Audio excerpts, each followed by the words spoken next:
This is a Power 98.7 podcast. Now we're talking. Subscribe to Power 98.7 podcasts in iTunes or wherever you get your podcasts. There's more on power987.co.za. Hey, welcome back to the show. We're in the last stretch of the Power Zone, the Tuesday installment of the show as we speak right now. We're closing it off this morning with an in-studio interview. And this morning we have the Nong brothers. Nell is here, Lebo is here, and they're really here with us until the top of 3. They're property investors. You guys know them, founders of Nong Wealth, and they're just helping us to really position ourselves for the year ahead, 2024 upon us as we speak right now. Things are on the move, right? And some people are on the move, literally, as we speak right now, in terms of moving places, others downsizing, others are really fortunate enough to upscale and move to an even bigger place. It's a possibility. It depends on where you are in life.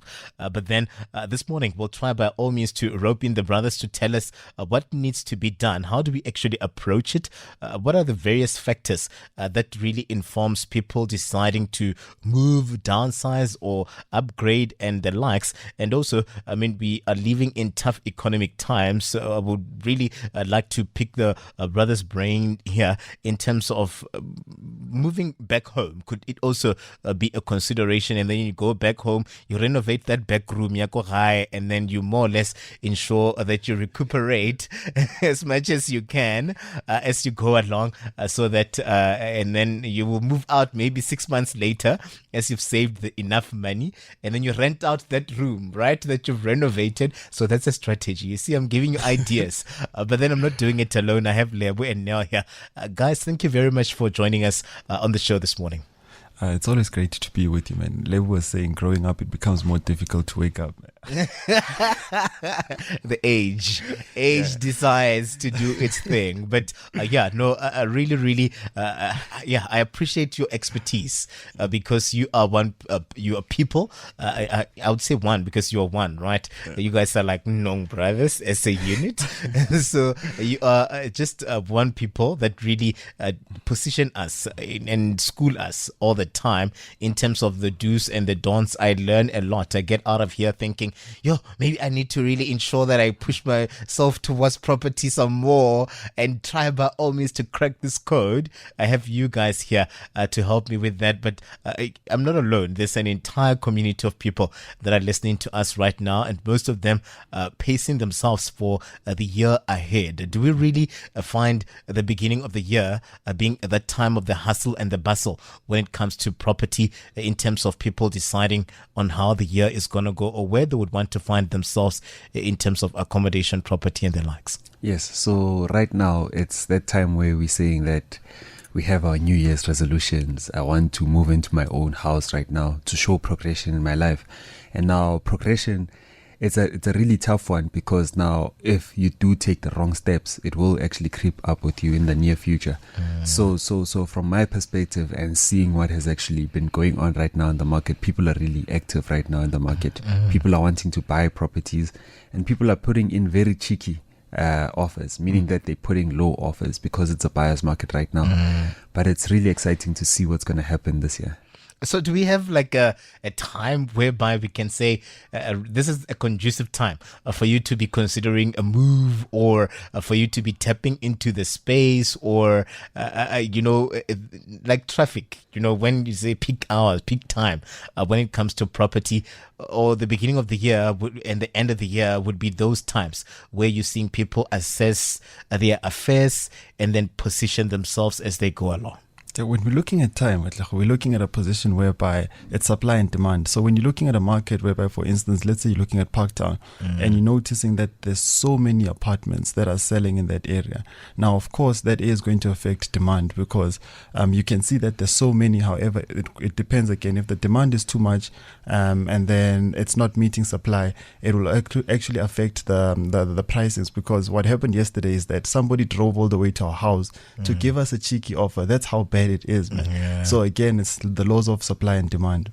So who's really more or less in the advantage here? Would it be someone that has money? So this would be the actual time for you to start saying, there's a property here that goes for 2 million, and you'd be like, I have 1.5, and you guys take it or leave it. So chances are you'd find, an owner saying, it's fine, bro. Let's settle for 1.5. It doesn't matter. Yes, 100%. We're always reading these quotes of millionaires saying that when times are bad, that's when you should be buying. Yeah. And when times are good, people are like, I'm saving my money until times are bad. Then when times are bad and it's actually time to actually be buying properties, that's when people are like, hey, is this the right time to be buying properties?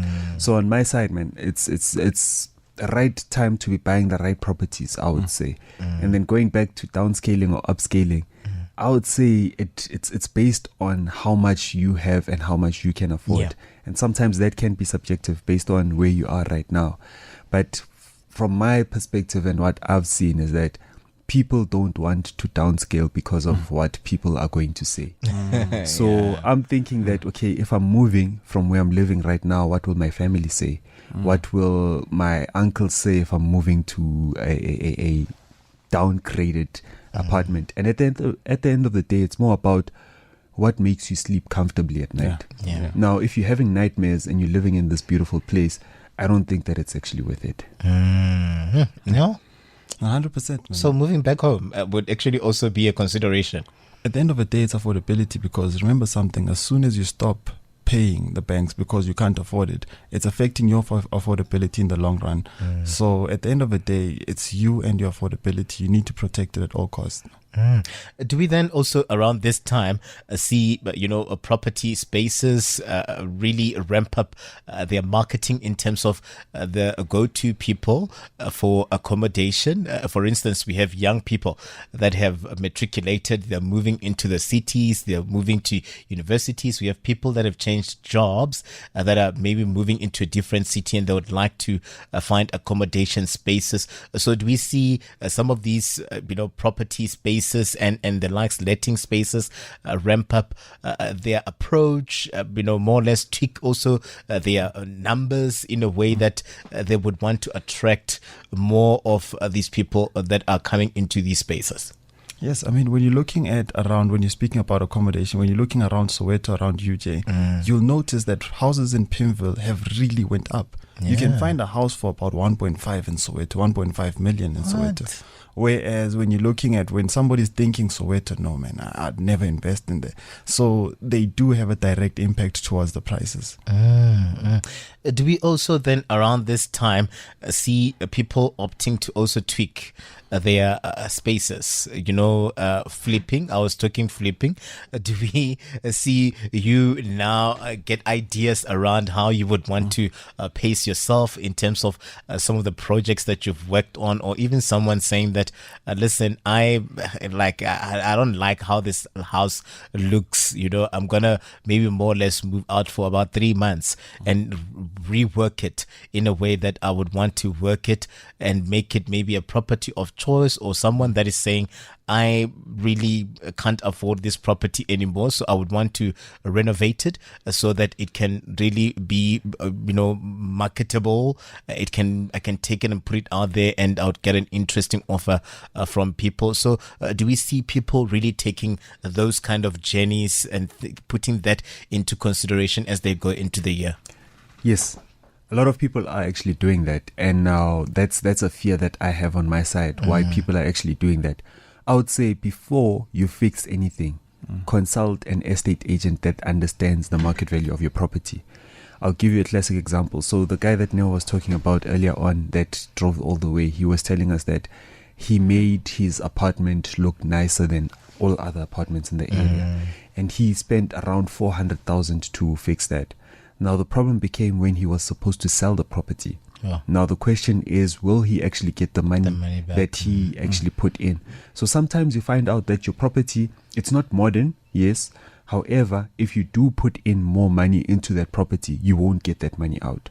So that's a reality that you have to face before you start spending any money. So what I would say is that call an estate agent that works around and understand that what is the market value of your property, and would it be worth it for you to take out money from your pocket and put it into this property? Will you be able to get that money back? Yeah, no. Yeah, it's overcapitalizing, man. Yeah. We really need to avoid that at all costs. As Lewu did mention, that you're not going to get it back, unfortunately. So you would just watch that property and be like, I should have just left it as it was. Yeah. And then someone would have bought it at whatever value. And I didn't need to tweak it and put all of these electrical fences and the likes, only to find out that I'm at a loss here. But also around this time, do we then see a lot of people as well, just more or less ensuring that they position their properties and move into this space? They, clear up their back rooms and want to more or less go into a hustling mode where they're indirectly going into the property space, maybe trying to suss out how it's going to work, especially when you look at what is happening then in the townships, where a lot of people then would be like, there's always been a boys' room come, or no one is using it, and everything else could be more or less making cash. And what are the things to look out for when you are getting a tenant, for instance? I mean, you'd hear someone saying that you would need to check, their credit history and all of those things to see if this person is legit. So what are those things to consider as you go into this particular space? Okay, we need to be very careful about that space, because a lot of people are doing that. However, now, yes, the government won't say do not build 10 rooms behind your house. You can do that. However, now, when it comes to you getting those plans approved, you find out that now you're not going to get it approved. So then it's a challenge, because now let's just say you spent about 1.5 million in Cosmo City, only to find out that the true value of properties in that area are going for about, let's just say, 900,000. Now you sitting with a problem again that's overcapitalizing. And worst part now is that you don't even have the plans. So now your exit becomes a problem, because when you approach the bank and you're like, okay, all in all 1.5, I'd like to sell it at 2 million. Then the bank says they don't want to be involved. Now you're forced to actually get cash buyers. Now those same cash buyers are the ones that are going to come through and be like, hey man, where are the plans? I'm willing to go in at 900,000. Yeah, and you would be like, I'm a rock and a hard place. So how do I actually approach it in a way that I won't work at a loss? Yeah, it's a tricky one. No. Yeah, I wanna. I mean, level. Even my grandmother still gets it wrong, man. No, I've gotten used to that. So I wanna really touch on the tenant situation, because a lot of people find themselves with tenants that they really don't understand what's going on with them. So what I would say is that, as much as we say that doing it the right way takes a bit more time to find you the right tenant, I would rather be on the safe side than being on the bad side. So I'll give you a classic example. If I'm going to be vetting Neo and asking him for his bank statement, and I'm seeing that whenever he gets paid, he withdraws all of the money, I'm not able to track how Neo spends his money. So what we'd normally do is that we'd sit down with Neo's bank statement and see that what does he prioritize when he actually gets paid. Now, most of the time you'll see that, okay, rent is going out consistently on the same day. That's a tenant that you'd want to put into your house. But now, if you're seeing that there's a default, there's no any rent there, He's reversing debit orders. you really want to stay away from that, because you do not want that type of tenant. I was making this example to someone that, as a property investor, it's really expensive for you to get another tenant. All property investors would rather have a tenant live in their property for the next 5 years. I'll give you an example. If, say for instance, I have an apartment that I'm actually renting out. Once my tenant moves out, already I'm 1 month down, right? Then on the next month, if I do get a tenant, the estate agent that placed the tenant into that property is going to want their commission, which normally is 1 month rent. So now, you missing out on 1 month of rent by default made you lose out on 2 months of rent. So out of 12 months in a year, you've actually going to be collecting 10 months. So now, from our perspective, it's more of, if I'm actually able to get the right tenant into this property, then that would be the best for me.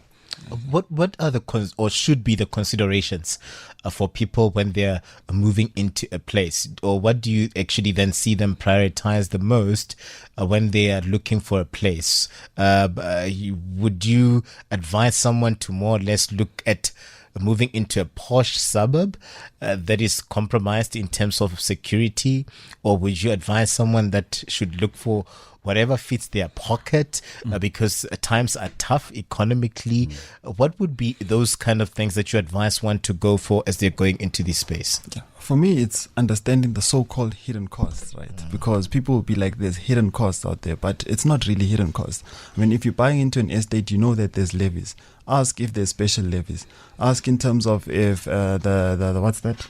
Rates and taxes. And then also understand in terms of if the repo rate is to go up, how will that affect your payment? So for me, at the end of the day, property is a numbers game. I need to be looking at it via the numbers. Because again, if you're moving further away from home, only to find out that now you're getting all of these extra expenses, even transport itself, then you end up not making much. So for me, it's a numbers game. Yeah.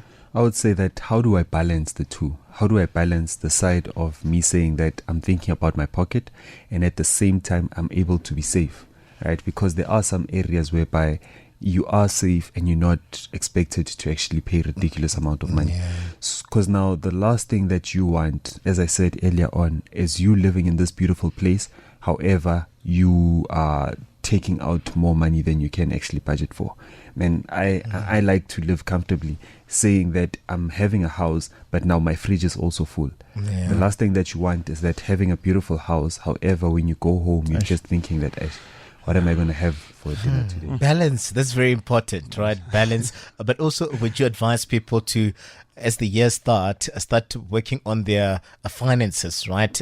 Getting an active credit so that at the end of the year you have a little bit of a record that would position you for a bond if you are to apply a bond. So this is an opportune moment to start working on your finances and ensuring that you position yourself in a way that maybe at the end of the year, and then I'm panicking, and then I look at my finances, I'm like, flip, man, I should have done 1, 2, 3, and 4. Now I want this and I'm blocked. I have to go back to the drawing board. 100%. No credit is bad credit, because now I don't have evidence that I've been paying on track. And let's also look at it this way, because I know every time we speak about this, some people are against it.